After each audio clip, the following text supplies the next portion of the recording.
I am desperate for you.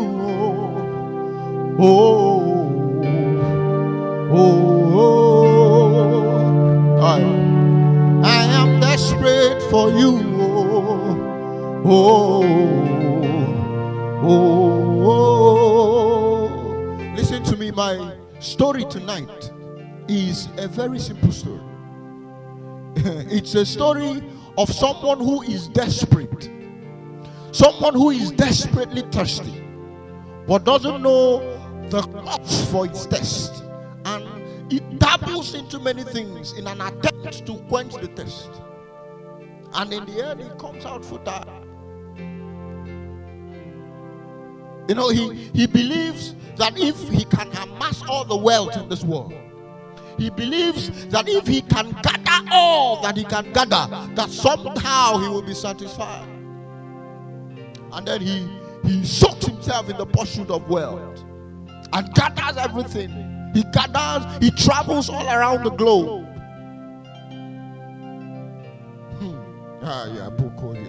He travels everywhere, gathers all the things. You know, he orders 7 luxurious cars in one day.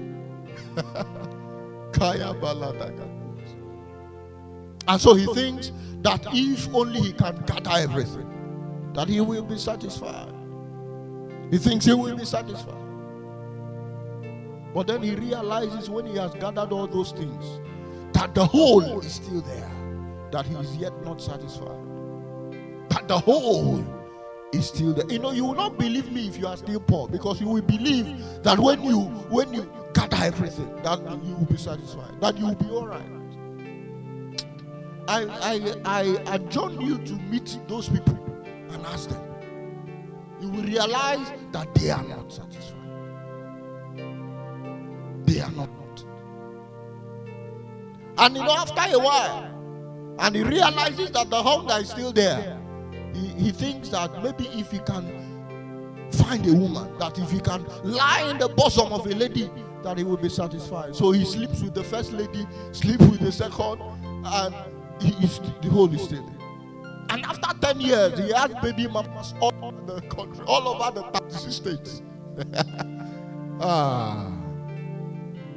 In some states, he will have two. Some he will have across the globe, beyond the borders of Africa. He has baby mamas everywhere. And then he realizes that he's still not satisfied. You know, at this point, he might think that the green bottle, that if he can get high and take enough of the green bottle, that he will be satisfied. So after he has consumed all and he's high, he begins to sing the songs of dead men. He begins to sing ghost songs. Have you seen a drunk man sing before? He begins to sing the song of ghosts. Even Beethoven and what's the other one? They can't transcribe that song.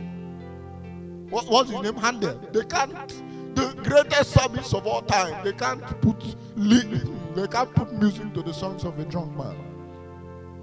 But after he's high, and then the highness goes, he's depressed, and then he realizes that he's not satisfied. The list goes on and on and on.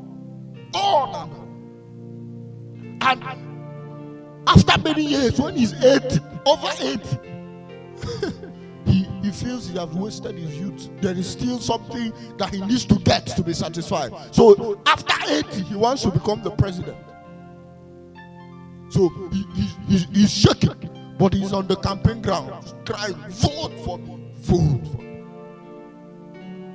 And then after the campaign, he needs to go and take pills, because if he does not take the pill, he will not be able to stand on the campaign the next day.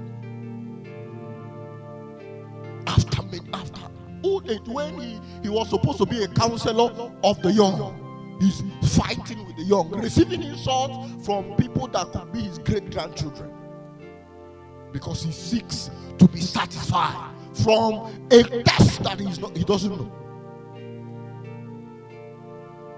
I'm trying to tell you that there is nothing that can fill the void that was created because of the separation of God and man in the beginning. The void that is in the heart of a man that needs to be quenched, the only thing that can fill it is the thing that was there before. No object in this world can fill it. The only thing that can fill it is the thing that was there before. It's only that thing that is structured enough to fill that hole. And brethren, tonight I present to you a stream that you can drink from and will never taste again. You will drink it and you will and your desperation will be linear. You are no longer dabbling in too many things. You are satisfied. There is a disclaimer, because if you drink this drink, you will pursue it with your life. It will so quench your thirst that you will chase it with everything you have. You can sell everything you have to purchase more of it. It's like the parable of the man who sold all he has to buy the land where he found treasure. This drink is very addictive. You will pursue it with everything you have, with all your strength and might. I present to you a drink tonight. You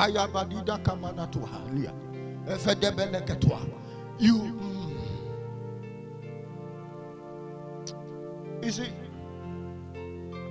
when you will realize, I'm trying to save some people here, because on your dying bed, after you have sought after many things, on your dying bed, you will realize that there is a sorrow in your heart. And that sorrow will be a sorrow of fear, the kind of fear that the young rich ruler had. When he realizes that everything he had, that after everything he had done, he had no treasure in heaven. If you can drink of this drink, you will search for it, not because you are thirsty anymore, but because when you are satisfied, you intend for more of it. You seek for it because you are already satisfied and you want more of it. You can, every other thing becomes. I present to you a drink. If you can take of this drink, I assure you, even in your dying bed, you'll be singing the song of angels. When we all get to heaven, you'll be singing the song of angels. Is somebody with me tonight? The reason why, when I was younger, I'm still young. When I was young, I used to tread on places called security risk places, and I'm smiling. You know why? Because if you point a gun at me, I don't have any soul. For me to die is gain. I know you can't kill me, but even if Jesus allows you, I have no sorrow, because I have found satisfaction in him. It's possible to be dying and you are singing because you have found the true satisfaction. Oh, nothing in this world can satisfy, I'm telling you. I present to you tonight a drink. A drink.